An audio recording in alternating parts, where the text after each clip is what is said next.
Sejam todos muito bem-vindos a esta programação online que chamamos de Papo de Família. E hoje, especificamente, trabalharemos o tema dinheiro e casamento.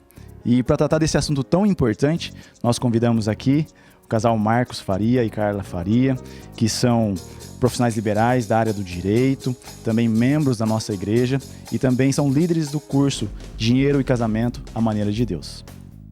E aqui à minha direita, pastor Edson Rios, também pastor titular da nossa igreja, que esteve aqui há 2 semanas atrás, também já participando do quadro Papo de Família antes de dizer sim. Marcos, Carla, vocês poderiam se apresentar para a gente, compartilhar um pouquinho da vida de vocês? Boa noite, Aurílio. Muito obrigado pelo convite. Obrigado, pastor Edson. Tá aqui, é um prazer, uma satisfação estar aqui falando com vocês a respeito desse tema tão importante, né? Que é finanças. Eu sou advogado, atuo como gestor de negócios imobiliários também. Sou membro da IPI. Sou casado há 8 anos com a Carla. A Carla faz um trabalho de gestão junto com a gente lá no escritório. Olá, o Marcos praticamente já falou tudo, né? Então, nós somos casados há 8 anos, somos membros da IPI. É um prazer para nós estarmos aqui, receber esse convite. Espero que a gente consiga aí entregar um conteúdo bem bacana, né? E contar o nosso testemunho também sobre esse assunto tão importante para nós. Legal.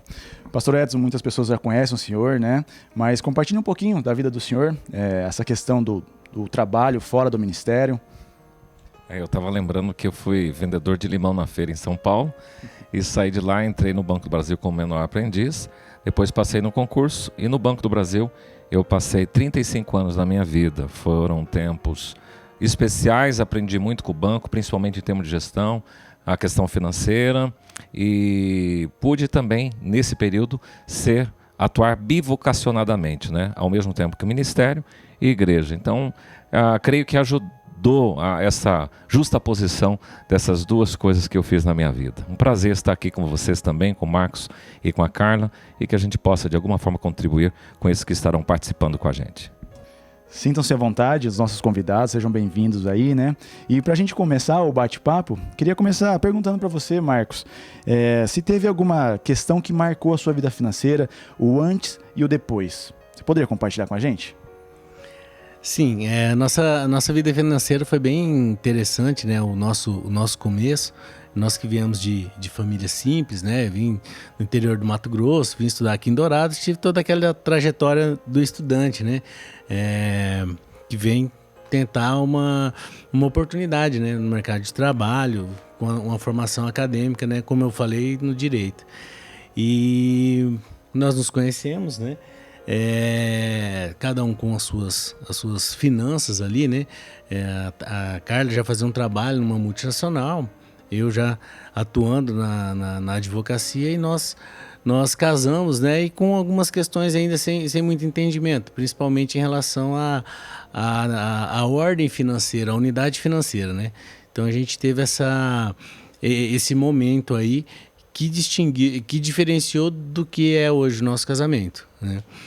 E um marco muito importante em relação a isso foi o curso, né? Eu venho de uma formação que não tinha muito entendimento em relação a isso. Foi quando nós fizemos o curso da igreja, né? Dinheiro, Casamento, a Maneira de Deus, e ali trouxe algumas orientações para nós, né? E para mim trouxe muitas surpresas. E nesse tempo aí a gente teve uma experiência bem bacana, assim, né? No início foi conflituosa, a Carla com as finanças dela, tendo uma remuneração melhor que a minha, já que eu estava no início de carreira, e gerou alguns conflitos ali, né? Mas teve um fato bem marcante, né? A gente sempre gosta de falar em relação ao fato que provocou essa mudança na gente, né? Em relação uma instrução quanto a cartão de crédito, a finanças, faturas separadas, e numa das instruções eu tomei uma decisão, né? Eu falei com a Carla que eu teria uma decisão muito importante que ela ia ficar surpresa. Foi quando essa questão de cartão de crédito, ela tinha o meu e eu tinha um dela, eu falei assim, não, eu vou resolver isso com uma tesoura. Então foi bem interessante, né? Nós pegamos os nossos cartões de crédito, cada um tinha o seu, sua fatura, e eu decidi cortar esse cartão de crédito. E para mim foi uma decisão muito, muito séria e difícil, porque eu tinha minha conta, ela não sabia quanto eu tinha, né? E ela tinha dela. E nesse tempo foi quando eu falei, nós vamos cortar os cartões de crédito e a partir de hoje nós vamos viver em unidade. A minha conta é a sua conta é a minha, o meu cartão é seu e o seu cartão é meu. Então isso simboliza a nossa unidade financeira e a partir de então a gente tem muitas histórias e grandes testemunhos para compartilhar da nossa vida financeira, conjugal, familiar. Então, que legal, então teve um fato que foi o curso, né? E esse ato aí simbolizando o corte do cartão. E pastor Edson, o senhor teve algum momento marcante aí, determinante, entre o antes e o depois na vida financeira? Para mim sempre foi uma crescente, né? Aprendi a comercializar desde pequeno, queria ser empreendedor, mas Deus me deu uma direção ministerial que fez que eu me desenvolvesse financeiramente, economicamente, tendo o necessário, vivendo satisfeito com isso, não tendo grandes aspirações, porque no ministério a gente acaba destoando disso, né? O ministério converge a gente para um propósito. Mas com o casamento da Neia, o que tem de marcante é que desde o início nós já tivemos uma conta única e nós crescemos juntos no casamento, né? Construímos juntos. Eu acho que isso que é o fator determinante na nossa vida. Mas não teve nada assim de especial. Para nós sempre foi uma crescente e crescemos juntos, um com o outro, né? E eu. Marcos, Carla, como líderes que ministram dentro da área de finanças, né? Vocês falaram que já fizeram curso, são líderes desse curso. A Bíblia trata a respeito de finanças? O que vocês acham? Sim, a Bíblia é até interessante que a própria mordomia em si, que é uma coisa que a gente fala muito e para nós isso, né, Carla? É muito importante essa questão de viver a mordomia, né? Falando da mordomia, é interessante que quando eu fiz o curso, um dos cursos de finanças, eu não tinha instrução ainda e naquele momento eu recebi a instrução de que tudo que eu tinha não era meu, era de Deus. E eu fiquei pensando, eu nunca tive nada, agora que eu comprei meu primeiro carro, não é meu, é de Deus, né? E eu fiquei intrigado com aquilo, mas decidi viver intensamente aquilo, né? E consagrar tudo ao Senhor. E com a minha esposa, que já tinha esse entendimento, então foi muito mais fácil absorver isso e viver isso, né, Carla? Sim, foi ótimo. A gente, a partir desse entendimento da unidade, como ele falou do cartão de crédito, né? A princípio isso parece que para a mulher é um pouco mais complexo, né? Mas não, para mim, na verdade, foi muito libertador. Nós estamos falando um pouquinho aqui sobre mordomia, né? Mas talvez você esteja aí se perguntando o que é isso. Eu queria convidar o pastor Edson. O senhor poderia explicar um pouquinho melhor sobre o que é essa mordomia? É engraçado, o crente tem umas linguagens, às vezes, que as outras pessoas não entendem. Essa é uma delas, né? O mordomo, ele era uma pessoa que cuidava da casa, né? E ele que era o gestor. Então, quando a gente usa essa expressão mordomia, nós estamos falando do homem como um gestor, como um administrador, né? Então, nós estamos pensando que cada pessoa recebe de Deus tudo que tem e deve gerenciar bem, fazer uma boa gestão. Isso é o que a gente chama de mordomia, né? E ainda com o senhor, pastor Edson, qual a relação entre dinheiro e casamento? Fica pensando você, dá para casar e viver debaixo da ponte? Não dá. Então, quando a gente fala de casamento, está embutido o dinheiro. Por quê? Nós precisamos do dinheiro como sustento para ter a nossa infraestrutura, ter o mantimento, ter a alimentação. Então, quando se pensa em casamento, isso tem que ser antes do casamento, a gente já tem que preocupar com a formação, com a profissão, para ter e dar condições de vida digna para o nosso cônjuge e para os nossos filhos. Então não tem como desvincular, desassociar o casamento da questão financeira e da questão econômica e dinheiro. Agora, O casamento não vive só de amores, ele vive de sustentação. Então nós temos que ter condições mínimas e básicas. O excesso de dinheiro, eu já presenciei isso na lida pastoral, ele pode arruinar um casamento. Mas também a escassez do dinheiro pode destruir o casamento. Então tem que ter um equilíbrio, né? E os dois devem ir com a visão de empreendedor, de estruturação, para não ficar os dois lá passando necessidade e dependendo do pai e da mãe. Isso é até um fator determinante para um casamento, né? Ter condições básicas de dar para a sua família uma sustentação adequada, ok? O mínimo possível. Na juventude e na adolescência e juventude a gente já tem que fazer isso. Eu estava lembrando que quando eu tinha 15 anos, já trabalhava já como menor aprendiz, eu comprei meu primeiro terreno com 16 anos. Eu já tinha uma visão de futuro, então quando eu pensava em casar, não ia esperar os meus 20 e poucos anos para começar a pensar na estruturação. Com 16 anos eu falei, eu quero ter um terreno, e depois com 19 anos eu comecei a construir a minha primeira casa, eu e minha mãe. Só que eu fiz uma parceria com ela, eu construí metade e ela me ajudou com a metade. Depois a gente vendeu essa casa, ficou cada um com a metade, né? Mas eu já estava, quando casei, essa casa estava pronta, era em Atibaia, São Paulo, mas aí eu vim para Dourados, deixei aquela casa e aluguei, mas já tinha essa visão com 15 anos. Então a gente não tem que esperar lá na frente, já tem que começar a pensar no casamento, desde adolescente e na juventude, para você criar uma certa estrutura que vai dar condições favoráveis para a sua família, né? Olha que interessante, né? Ouvindo essa história um pouco, o pastor Edson com a sua mãe, eu queria fazer uma pergunta, aproveitar esse momento também. Qual a importância, né, da vida financeira e os filhos, até onde os filhos devem se envolver, Carla? Qual a sua opinião a respeito disso aí?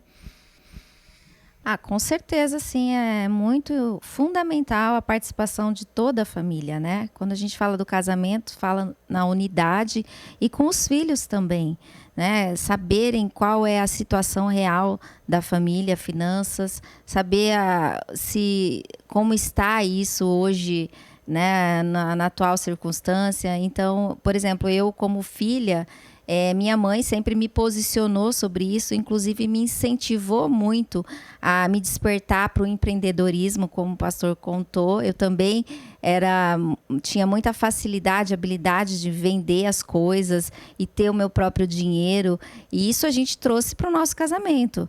Então, a gente constantemente conversa isso com a filha do Marcos sobre essas finanças, né? Sobre oportunidades aí de empreender, de fazer coisas diferentes. Então, é fundamental, sim, a participação dos filhos nesse processo das finanças.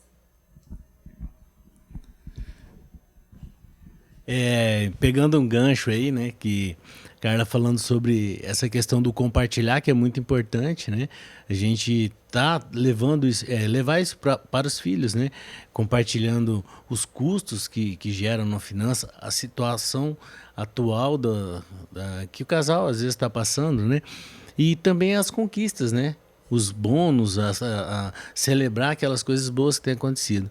E é muito interessante estimular essa veia empreendedorista, né? Da criança. E é interessante que esses dias nós estávamos num aniversário de criança e tinha uma menina, né? Uma sobrinha nossa, e ela estava ali querendo dinheiro e tal. Eu falei assim, eu vou te ajudar. Eu vou te ajudar a ganhar dinheiro. E aí ela me disse, tá, como assim? Eu falei, você gosta de brigadeiro? Ah, adoro brigadeiro. Então eu vou te ajudar a você montar o seu primeiro negócio.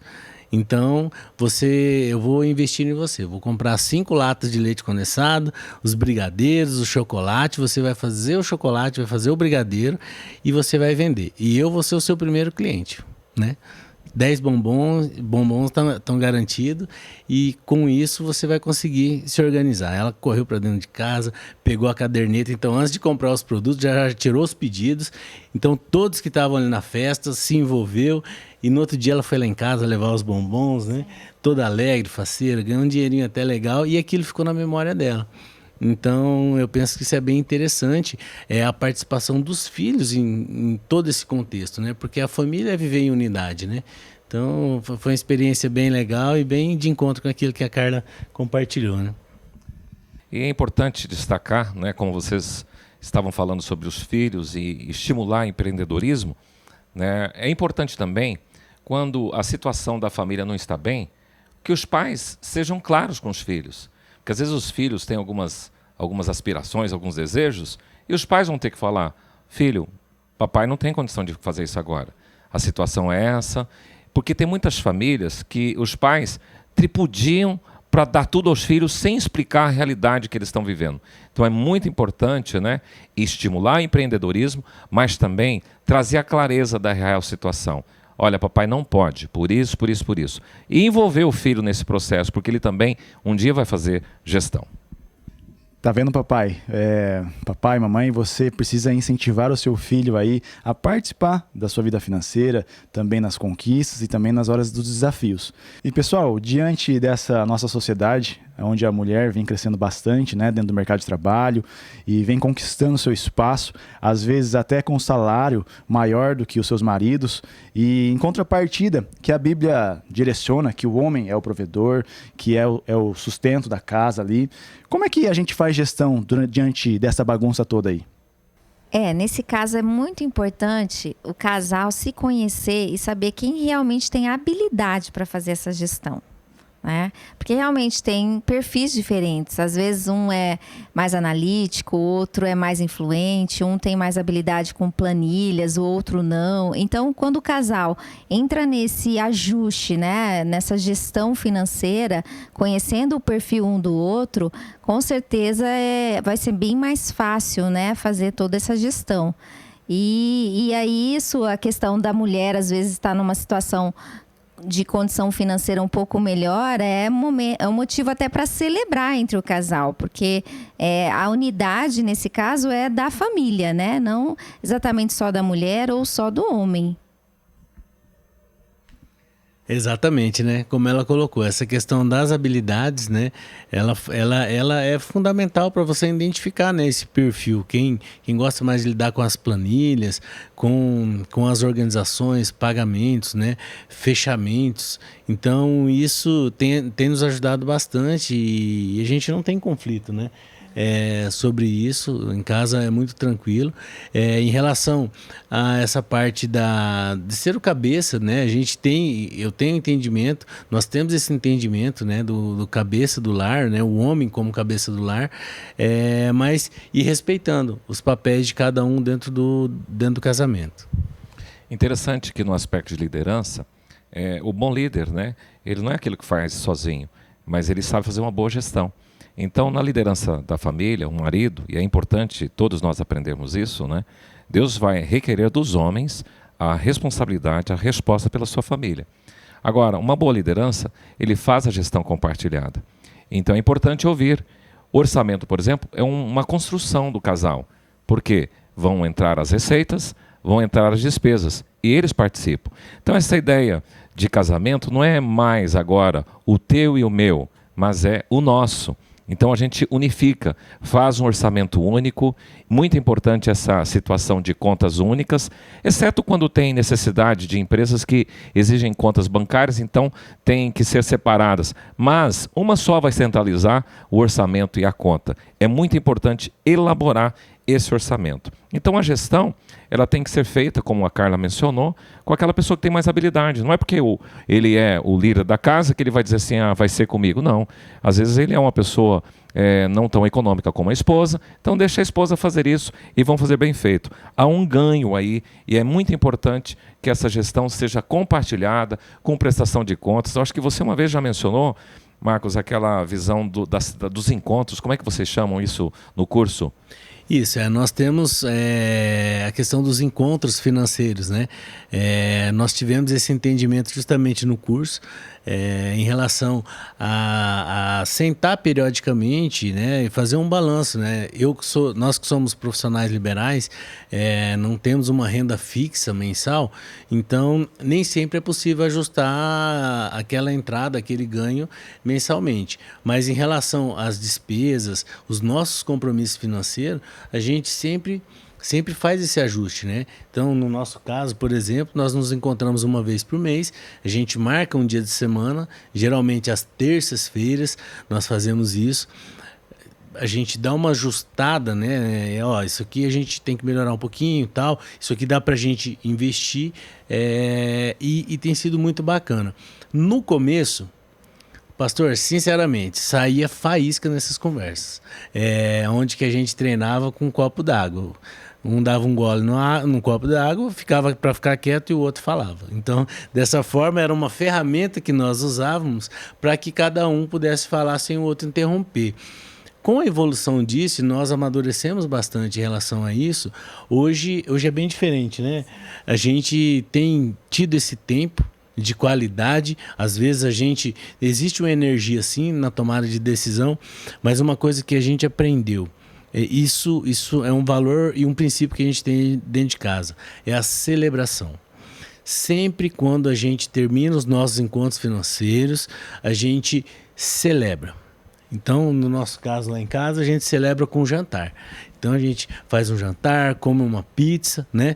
Tem depois que a gente não pode falar, mas a gente celebra, a gente tem um entendimento de estar falando de contas, de finanças, de decisões, de cortes, de investimentos, mas celebrando. Isso para nós tem sido fantástico.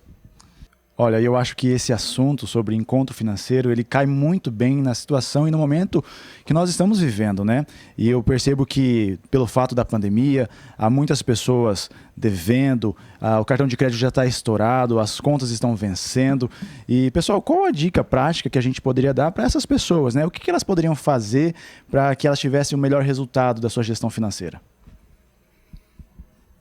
O Marcos sempre falava no curso, né, para os casais ali, inicialmente, na primeira aula, nosso primeiro encontro, comprar uma calculadora, um caderno específico, uma agenda, né, e agendar inicialmente esses encontros financeiros.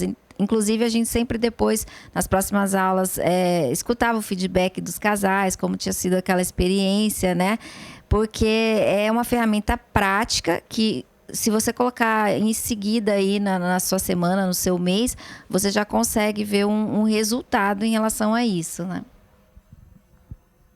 É interessante que no gabinete pastoral aparecem algumas situações de gente que está com problema financeiro. E olha, é triste quando você escuta, porque a pessoa vai abrir o coração dela ali e expõe. E a gente só pode ajudar a se entender. Então, quais são as dicas assim bem práticas que a gente traz para esta pessoa? Primeiro, ele tem que fazer um mapeamento. Quais são as pendências que existem? Né? Porque se o indivíduo não sabe o quadro correto, ele não consegue tomar medida. Então, ele coloca todas as pendências, a data que fez o empréstimo, a sua dívida, o valor dela, os juros, tal. Então, se está vencido ou não, faz aquela relação, totaliza, e ele consegue, em cima do mapeamento, perceber o real quadro deles. Então, estou mal, mas ele não tem mapeado. Então, faz o mapeamento. Outra coisa, não tem como você fechar os seus compromissos financeiros se você não ganhar mais, não aumentar suas receitas, não diminuir despesas para amortização de dívidas ou descapitalizar. Porque às vezes a situação da pessoa está tão complicada, ele vai ter que vender alguma coisa que ele tem, se tiver, para honrar. Mas é muito importante nessas situações sempre ser humilde, honesto com os seus credores, conversar com eles, né? Tentar liquidar essas dívidas menores, né? Que são pessoas ali da padaria, do dia a dia da pessoa, e tentar enxugar as suas despesas e sobrar um recurso para a amortização dessas pendências. Não tem mágica. As pessoas, quando estão em problemas financeiros, elas querem mágica. Não tem. É uma situação de mapeamento, uma situação de decisão, de honrar, de ser humilde também, porque às vezes as pessoas estão em inadimplência financeira, mas não saem do salto. Continuem soberbas, né? Então a pessoa tem que ser humilde, né? E reconhecer diante dos seus credores, né? Pastor, é interessante uma coisa que a gente observa para esses casais, né? Querem se reorganizar financeiramente. Tem uma dica até motivacional, porque a conta, muitas vezes, ela constrange a gente, né? Aquele monte de credor, devendo para banco, uma série de coisas. E uma das coisas que a gente sugere também, comece pela dívida pequena. O pastor, até a gente trocando uma ideia, ele falando, e que é muito importante a questão dos juros, altos juros, principalmente cartão de crédito, né? Credores com juros elevados, mas também comece pela dívida pequena. porque você se anima. Você paga uma, paga duas, paga três, e você vai se animando, vai pegando gosto para você organizar aquilo. E nesse momento que nós estamos vivendo, o bom nome, ele é essencial, né? Porque muitas vezes a gente não tem recursos para reorganizar financeiramente, mas se nós estarmos com um bom nome, isso faz uma diferença na hora de negociar, de recompor por um juro melhor, né? Então isso é um passo a passo da organização financeira. Bom, todos aqui acreditam que a Bíblia é um manual que nós devemos seguir, né, para as nossas vidas. E já foi falado também que ela tem vários versículos mencionados a respeito de finanças. Sendo assim, vocês poderiam compartilhar um pouco dos princípios bíblicos? Um dos princípios que a gente deve dar grande importância, é bem interessante, é a questão da administração dos bens, né? Inicialmente nós falamos sobre a mordomia, né? Que é administrar aquilo que Deus tem nos dado, e a consequência disso, que é a ingerência, né?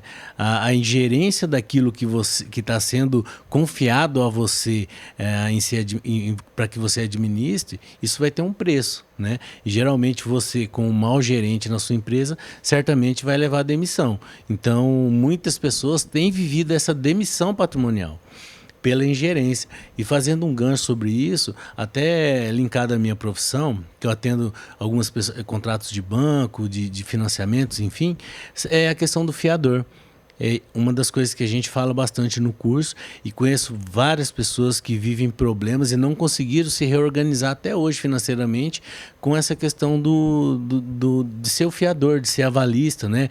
De um parente, de um amigo. E é bíblico isso, né, pastor? A palavra ela é muito objetiva em relação a essa postura, em você ser fiador. Até pedi para o pastor compartilhar para a gente o versículo bíblico, né? Tem uma orientação. Provérbios tem vários sobre fiança, né? E o Provérbios 11:15 diz assim: quem fica por fiador de outrem sofrerá males, mas o que foge de o ser estará seguro. A gente falava daquela questão de dívida. Um dos motivos que muitas pessoas entram em bancarrotas econômicas, financeiras, é por conta disso, por conta de assumir compromisso. Uma dica aqui sempre, porque as pessoas chegam, seja fiador desse meu empréstimo, da minha casa. Combina. Há alguns anos atrás, eu e Neia definimos isso. A gente não tem como, em alguns momentos, não ser fiador. A gente, então, estabeleceu um teto, tipo, posso ser fiador de um aluguel de R$1.000, de mais outro de 1.000, basta. Então, quando vinha outro, a gente falou, olha, isso é uma decisão, não é minha. Quando vem qualquer pessoa, é uma decisão minha e da minha esposa. E a gente vai avaliar, porque se tiver dentro daquele teto, porque quando você é fiador, você passa a ser devedor. É isso que a Bíblia diz. Então, é isso que a gente tem que ter consciência, né, Marcos? Exatamente, né? E é interessante, eu dou essa sugestão também para alguns clientes, principalmente pessoa jurídica. Eu já aconselho eles, na constituição da sociedade, estabelecer uma cláusula que os sócios, eles se proíbem entre si em ser fiador de qualquer que seja a pessoa, seja parente, amigo, e isso traz uma blindagem, uma grande justificativa, né? Fica aí até a dica para que você se blinde a esses pedidos aí de ser fiador de alguém. Eu acho que dá para complementar aqui, já entrando no embalo dos princípios, né? Você falou de gestão e você fizer uma má gestão, você perde. Eu vi uma pessoa, tive um exemplo muito clássico no Ministério Pastoral, atendendo uma pessoa, e falou, mas Deus, como é que pode? O indivíduo é crente, o indivíduo é honesto, é trabalhador, por que ele está assim? E Deus me mostrou que ele estava fazendo uma má gestão e ele perdeu o que ele tinha. Mas eu queria falar de um outro princípio, né, da mordomia, dos dízimos e ofertas, sabe? Porque esse assunto é controvertido, as igrejas falam pouco, as igrejas mais históricas a gente tem receio por conta dessa difamação que as igrejas têm, falando de teologia da prosperidade, da barganha, nós vamos dar para receber, nós vamos nos deter à Bíblia. A Bíblia nos ensina. Alguns também criticam disso, porque esse negócio aí era da época do Velho Testamento, da época da lei. Meu amigo, vamos entender. Quando se fala em Abraão, ele não era da lei, ele era antes da lei, era o patriarca, e Jacó, eles foram dizimistas. Depois a gente tem a instituição dos dízimos através da lei mosaica, ok? E o texto que as pessoas mais conhecem é o texto de Malaquias. Trazei todos os dízimos à casa do Senhor para que haja provisão, né? E façam prova de mim.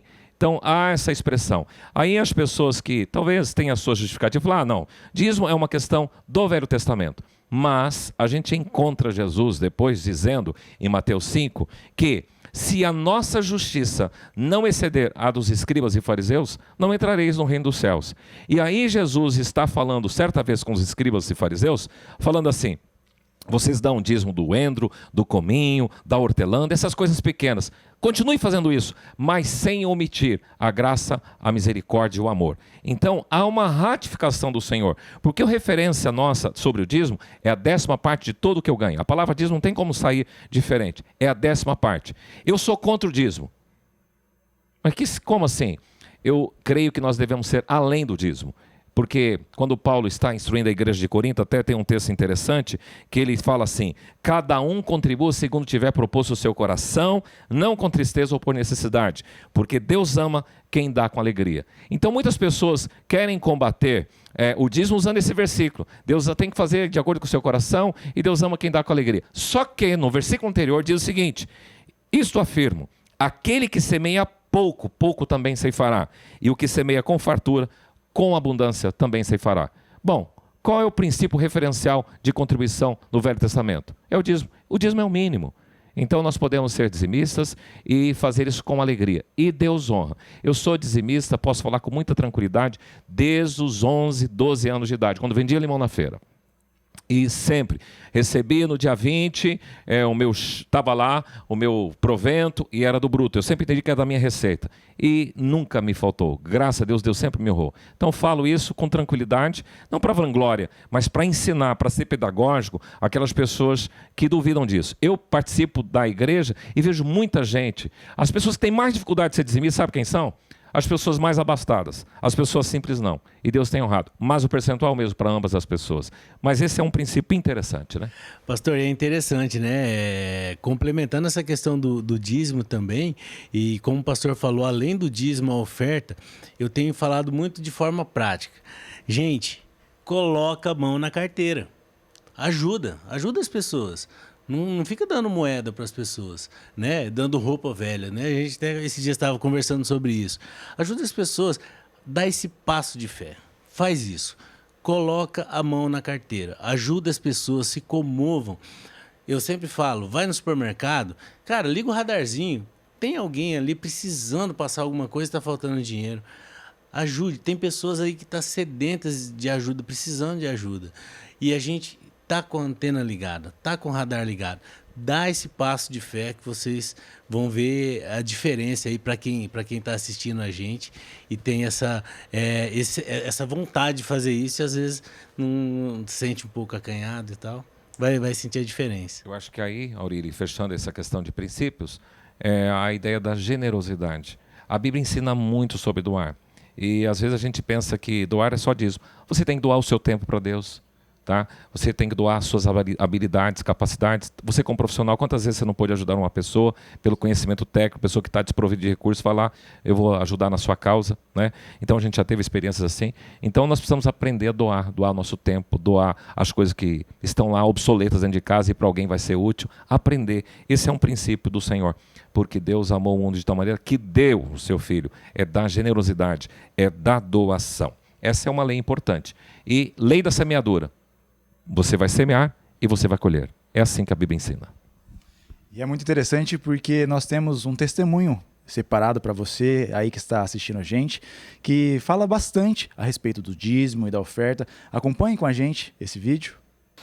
Boa noite, irmãos. Eu sou o Luiz, esposo da Dione. Nós somos evangélicos há aproximadamente 20 anos. Isso aconteceu com a gente. Nós ficamos na igreja durante 14 anos, então ia na igreja, dava as nossas ofertas, o dízimo nós dávamos de vez em quando. Olha que a coisa apertava um pouquinho. A primeira coisa que a gente degolava era o dízimo. Se eu der dízimo não consigo pagar essa conta, aquela tal, e a gente sempre, infelizmente, partia para o lado do dízimo. E isso em 2014, exatamente 6 anos, nossos filhos começaram a ir na IPI, o Júnior e a Maria Luísa, e isso, acabei indo lá e fui conhecendo algumas pessoas, e com isso a gente acabou gostando do local, do pessoal, foi muito receptivo e acabamos por querer ir para a igreja ali. E nós começamos então a fazer o nosso curso de membros para poder ingressar na igreja e vimos lá alguns banners com nomes de países e tal. E um dia perguntei a alguma pessoa lá e falou: isso aqui são países onde a nossa igreja tem missionários, onde envia, ela ajuda, tal, colabora financeiramente, tal, orações, essas coisas. E aquilo tocou assim a nossa vida. Eu falei para minha esposa: puxa, nós estamos na igreja há tanto tempo e acabamos não fazendo o que Deus tem pedido para nós fazermos. Aquilo mexeu com o meu coração lá no sentimento profundo, e eu falei com ela: puxa, nós temos que mudar de direção. A partir de hoje vamos fazer um propósito com o nosso Deus e nós vamos ser fiéis aos nossos dízimos a partir de hoje. E isso mexeu com ela também. Ela falou: então vamos sim. Aí nessa época de 2014, a gente não tinha necessidade de nada, não faltava nada, graças a Deus, mas também não sobrava nada. Mas tudo bem, estávamos felizes por aquilo. A gente tinha casa, tinha comida, tinha um carrinho para andar e tinha a empresa, estava indo, tocando a vida. Então eu falei para ela: vamos, a partir desse mês, eu senti no meu coração de dar um dízimo de R$500. Eu falei: eu quero esse mês pela fé, em números, para a gente poder colaborar com a obra de Deus. Um dia chegar perante Deus, olhar aquele pessoal, sei lá, de vários países desse mundo afora, onde a gente fala: puxa vida, acho que de repente eu colaborei um pouquinho, aquilo me doeu no coração, que eu não estava fazendo nada para Deus, por tanto que ele tinha feito por mim e eu não fazia nada por ele. Então, o mínimo que eu poderia ser é pelo menos fiel nos meus dízimos, né? Eu falei: vamos dar um dízimo esse mês de R$500 e a partir daí, o mês que vem, em nome de Jesus, pela fé, nós vamos aumentar R$50 todos os meses. E isso era uma coisa assim praticamente impossível, porque nós não tínhamos essa condição financeira. Foi assim um propósito audacioso com Deus, mas com o único intuito de ajudar na obra, não querendo nada em troca. E não pedimos a Deus: Deus, eu vou fazer isso, mas me dê uma bicicleta, uma caixa de fósforo, uma Mercedes. Não pedimos nada disso para Deus. Só o único desejo era ajudar na obra e ser fiel. Aí com isso nós começamos aquele mês. Então começamos 500, 550, 600, 650, tal. E isso hoje tem se tornado uma alegria para nós. Aquilo que a gente não fazia, que nos tornava um peso para nós, hoje eu não vejo a hora de chegar todo dia 5 do mês, de chegar lá na obra de Deus. E hoje a gente está fazendo transferência por causa da pandemia, mas de pôr lá passar o cartão na igreja ali, fazer o nosso depósito, aquilo nos torna assim, torna uma alegria para nós. E isso se tornou prazeroso, saber que você está podendo contribuir com a obra de Deus. Mas como Deus sempre conhece os nossos corações e sabe que no fundo, lá no meu intuito era simplesmente ajudar a obra de Deus, Ele, como fiel que é e misericordioso, Ele acabou, através dessa situação que nós fizemos, essa atitude, acabou nos abençoando. Hoje estamos uma das maiores empresas prestadoras de serviço do nosso estado. Deus nos abençoado, aberto muitas portas grandes, entendeu? Com vários clientes importantes. E isso também Deus nos abençoou, nos deu uma casa nova, que a gente tinha um sonho de morar aqui no centro. Deus nos abençoou, uma casa bem legal, com piscina, nos deu os carros, nos deu terrenos, algumas coisas a mais, entendeu? E isso tudo a partir daquele momento que a gente tomou a iniciativa de servir a Deus e sermos fiel a Ele, simplesmente com esse intuito. Então Ele mostrou que quando a gente é fiel no pouco, Ele é muito fiel, ele é fiel no muito com a gente. Hoje nós agradecemos a Deus de todas as maneiras por tudo que Ele tem feito, tem aberto as portas, uns sonhos impossíveis para nós, hoje estão na realidade da nossa vida. Então, assim, mas eu quero aqui só externar nossa imensa gratidão, eu e minha família, pelo que Deus tem feito por nós. Temos a obrigação e o desejo de contribuir para a obra dele, para que ela cresça, que ela floresça, e com isso a gente consiga ganhar vidas e almas para o reino de Deus e quem sabe, gente, lotarmos o céu de pessoas que estão perdidas na rua, nesse mundo, precisando de Deus. Eu só tenho a agradecer a Deus por ter aberto a mente da minha família, que nós devemos contribuir para a obra de Deus. Um grande abraço a todos, irmãos. Deus abençoe. Esse depoimento que a gente acabou de ouvir é muito interessante e eu tenho escutado muitas histórias, né, sobre a experiência das pessoas quando devolve, quando entregam um dízimo, que é dízimo do Senhor. E agora é importante a gente salientar, e especialmente por conhecimento de todo mundo, né, que às vezes a ideia que se passa é que aqueles que temem a Deus, que são cristãos, devem se acostumar a ser uma vida com a pobreza, e não é assim. Nós podemos ser empreendedores. Agora, eu queria fazer uns destaques aqui importantes, né? Por exemplo, sobre prosperidade e riqueza. Eu gosto sempre de contar uma história de que, quando foi um ano atrás, duas pessoas foram fazer imposto de renda. E uma fez a sua declaração de imposto de renda, fez a sua declaração de ganho e tinha um patrimônio de 30 mil reais. Ela é uma pessoa rica? Não, não é rica. A outra pessoa fez a declaração na mesma data do ano passado e o patrimônio dela era de 50 milhões de reais. Ela era rica? Ela era rica. Aí o que aconteceu? No ano subsequente, agora, nesse ano, foram fazer novamente a declaração. Aquela que tinha um pequeno patrimônio, ela foi para 60 mil reais. Então, ela é rica ou ela é pobre? Ela é médio, ela é pobre, mas ela prosperou. O outro tinha aquele patrimônio grande, mas no ano subsequente era o mesmo patrimônio. Continua rico, mas ele não era próspero. Então é muito importante que Deus honra e a prosperidade está nisso. Às vezes, o muito sem Deus é pouco demais, mas o pouco com Ele você pode fazer muito. Deus faz render. Agora, outra coisa, Deus não nos impede da gente prosperar e de ficar rico. O grande mal é ser ganancioso e de ser avarento e de tornar o dinheiro como um Deus. Inclusive, é o único Senhor que Jesus menciona que uma pessoa pode ter além dele, né? Que as pessoas podem se equivocar e ter o dinheiro como mamon, como o Senhor de suas vidas. Então, nós precisamos, se Deus nos fazer prosperar, aprender a ser generosos naquilo que a gente faz. E é claro que, meu amigo, a Bíblia mostra que a gente não pode comer o pão da preguiça. Então, do trabalho de tua mão comerás. Eu gosto muito do Salmo 128, que diz, como é bem-aventurado que teme ao Senhor. Do trabalho de tua mão comerás e tudo irá bem. Então, aí nós entramos já nessa linha da prosperidade, do empreendedorismo e saindo do comodismo, né? Interessante porque o pastor falou um pouquinho agora sobre preguiça, né? Essa questão talvez de não fazer. Marcos, o que você acha? Qual paralelo você consegue fazer com o empreendedorismo e com o comodismo? Então, essa questão do empreendedorismo é bem interessante, né? Principalmente aí como profissional liberal. Um dia eu acordei e fiquei pensando, eu sou advogado ou eu estou advogado? E isso fez toda a diferença para mim, né? Já que eu gosto de trabalhar com outras coisas, juntamente com a Carla ali, e nós começamos a desenvolver outras habilidades, não só como esse serviço profissional. E por que eu estou compartilhando essa questão da habilidade no empreendedorismo?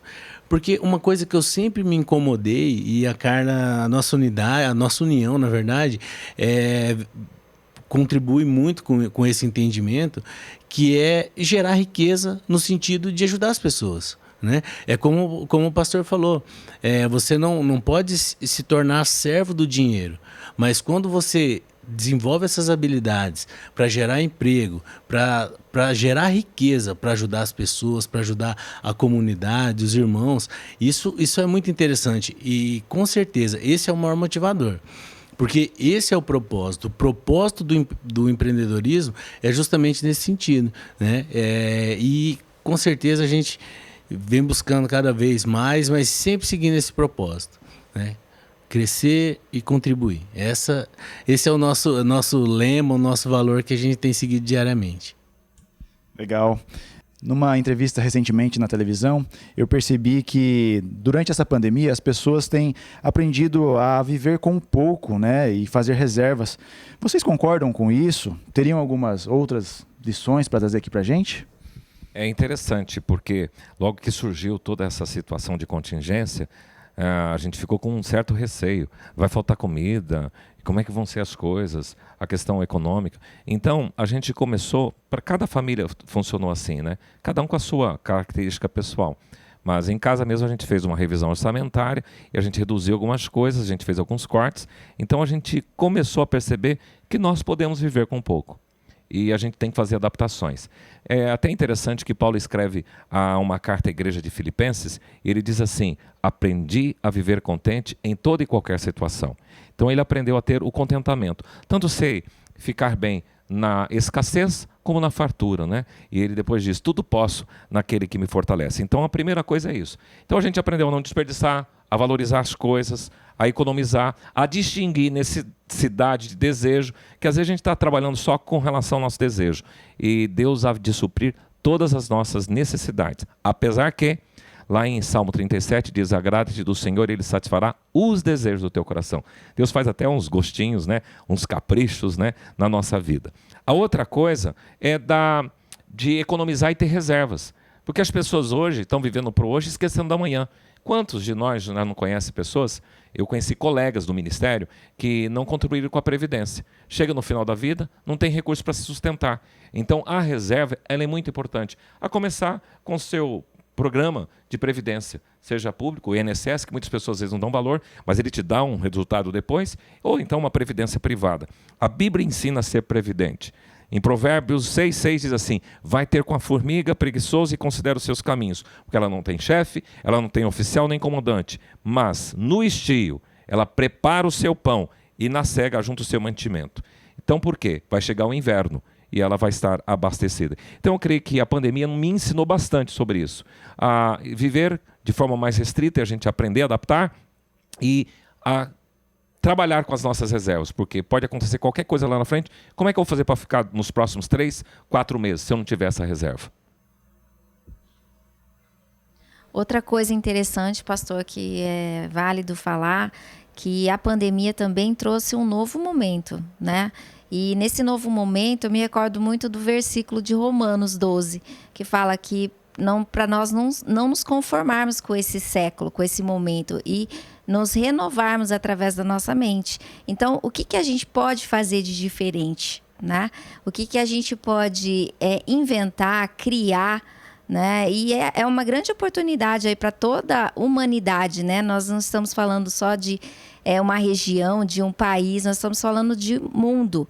Então é uma grande oportunidade de usar esse momento para nos renovarmos através da nossa mente e com certeza com isso nós vamos alcançar a graça de Deus, né? A bondade, a verdadeira, agradável vontade de Deus para a nossa vida através dessa renovação, de nos reinventarmos, de pensarmos fora da caixa, de fazer algo diferente para conseguir uma renda extra, para conseguir um ajuste financeiro dentro da família, um novo negócio, uma nova oportunidade, né? Então é bem interessante também pensar dessa forma. E é interessante isso que a Carla acabou de compartilhar, porque mesmo com toda essa situação de dificuldade que nós percebemos na pandemia, nós também vemos uma contrapartida, que é uma oportunidade. Olha aqui pra gente, né, como igreja também, temos que reinventar nossas programações que tanto nós estávamos acostumados a fazer. Estamos fazendo aqui um bate-papo, o papo de família que você está aí participando. E de certa forma nós estamos aproveitando essa oportunidade ao qual Deus está colocando nas nossas vidas. Então aproveite você também esse momento e essa oportunidade que Deus está apresentando para a sua vida. Já estamos partindo para o final dessa programação e nós esperamos que esses assuntos abordados aqui tenham contribuído com a sua vida. Mas antes, nós temos um recado do Mário Rubens, que é coordenador do curso Crown aqui da nossa igreja, e ele tem uma mensagem para você. Você sabia que a IPI oferece cursos voltados para a área de finanças pessoais? Pois é, no momento que estamos passando, há muitas pessoas com dificuldades financeiras e pode ser que você também esteja. Na economia mundial, o sucesso é medido pelo que você tem. Na economia de Deus, o sucesso é medido pelo que está em seu coração. Quando você alinha suas crenças com a verdade bíblica, os comportamentos certos te seguirão. Estamos oferecendo 3 cursos online. O Crown, que é o curso que tem como objetivo ver o povo de Deus em todo o mundo comprometido em administrar tudo o que eles têm para a sua glória, para que vidas sejam transformadas, as economias floresçam e o Evangelho se espalhe para todas as nações. Dinheiro e casamento. Por meio desse estudo, os casais aprenderão o que Deus diz sobre dinheiro, como integrar isso às suas vidas para desfrutar de um casamento maravilhoso e de finanças mais saudáveis. Deus pretende que os casais usem o dinheiro e até mesmo os desafios e as crises financeiras para torná-los mais próximos, não para separá-los. Infelizmente, muitos casais têm experimentado o dinheiro como um obstáculo que os separa, mas Deus pretende que isso seja como um laço de firme amor de um pelo outro. Mulher que prospera.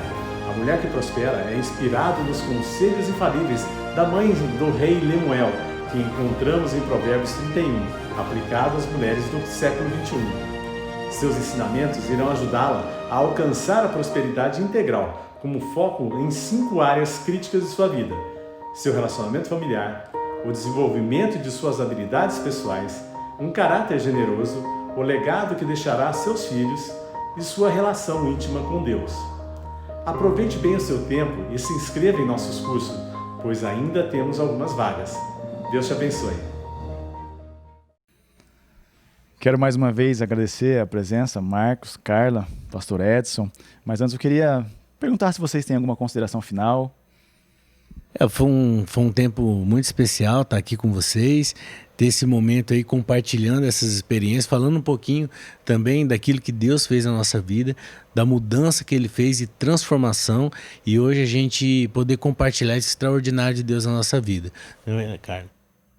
Sim, aproveitando até uma oportunidade assim de todo mundo que está nos assistindo, aproveitar esse momento para se reinventar, acreditar que Deus sempre tem o melhor para nós, né? Nós que procuramos sempre agradar o coração do Senhor, crer diante de todas essas coisas e fazer a diferença, né, da nossa maneira. Muito obrigada, né, pela experiência que a gente tem, a primeira vez, e a gente está muito contente com o convite. Bom, eu gosto de desafios também, eu gosto de enfrentar a vida com realismo, e então o recado é o seguinte: não desanime, olhe para o Senhor nas situações difíceis. Gosto muito da expressão de Paulo em Filipenses 4,19, que diz assim: e o meu Deus, segundo a sua riqueza em glória, há de suprir cada uma das suas necessidades em Cristo Jesus. Vai com tudo, nessa sua fé e nessa sua força. Queremos agradecer também a você por ter participado dessa programação online. Que Deus tenha abençoado a sua vida aí também com esses conteúdos que nós compartilhamos com tanto carinho para você. Lembrando que o nosso próximo encontro do Papo de Família é na próxima quarta-feira, às 20 horas, com o tema Intimidade Conjugal. E nós estaremos recebendo aqui a Yara, que é psicóloga, e também o Wilson, que é pastor. Eles são um casal que atuam nessa área de terapia familiar, então não perca e participe desta programação. Nos vemos lá, se Deus quiser.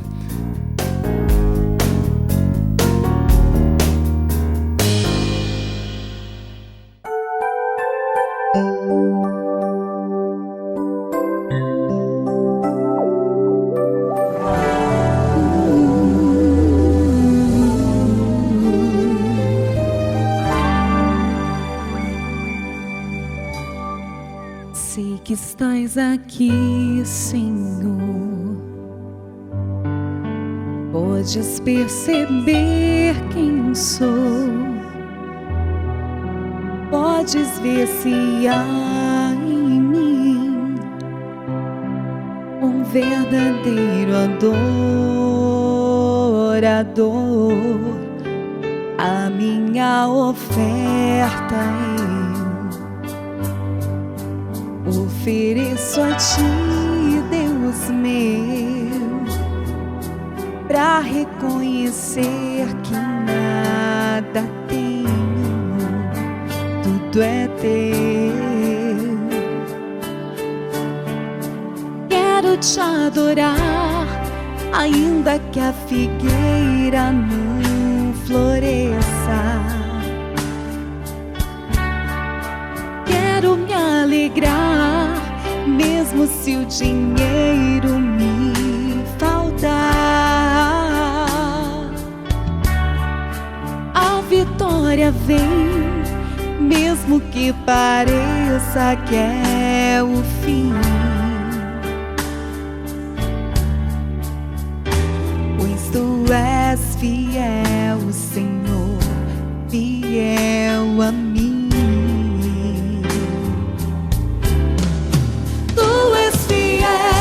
Senhor, eu sei que tu és fiel.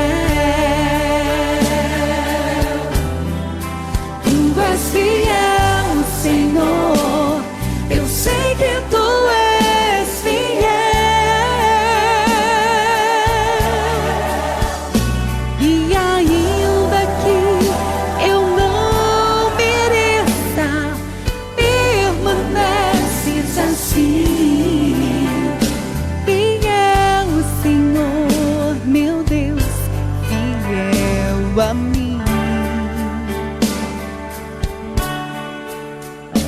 fiel, Senhor, meu Deus, fiel a mim.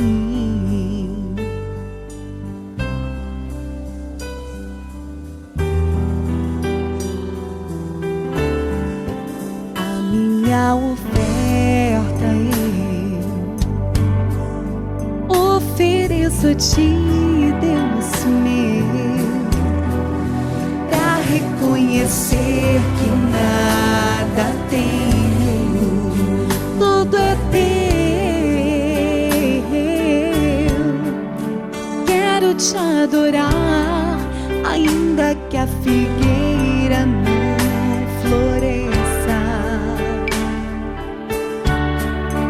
Quero me alegrar, mesmo se o dinheiro me faltar, porque a vitória vem, mesmo que pareça que é o fim. Pois tu és fiel, Senhor, fiel a mim. Tu és fiel, Senhor, eu sei que tu és fiel. Tu és fiel, Senhor, tu és fiel, Senhor, eu sei que tu és fiel. E ainda que eu não mereça, permaneces assim. Fiel, Senhor, meu Deus, fiel a mim. Fiel, Senhor, meu Deus, fiel a mim. Tu és fiel, Senhor. Aleluia.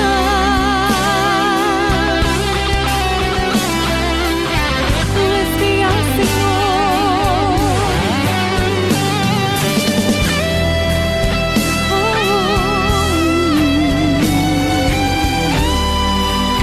Tu és fiel, Senhor. Tu és fiel a mim. Tu és fiel, Senhor.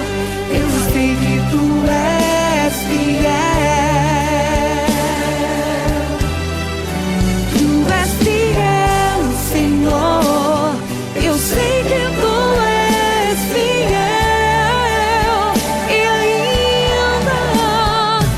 E ainda que eu não mereça, permaneces assim.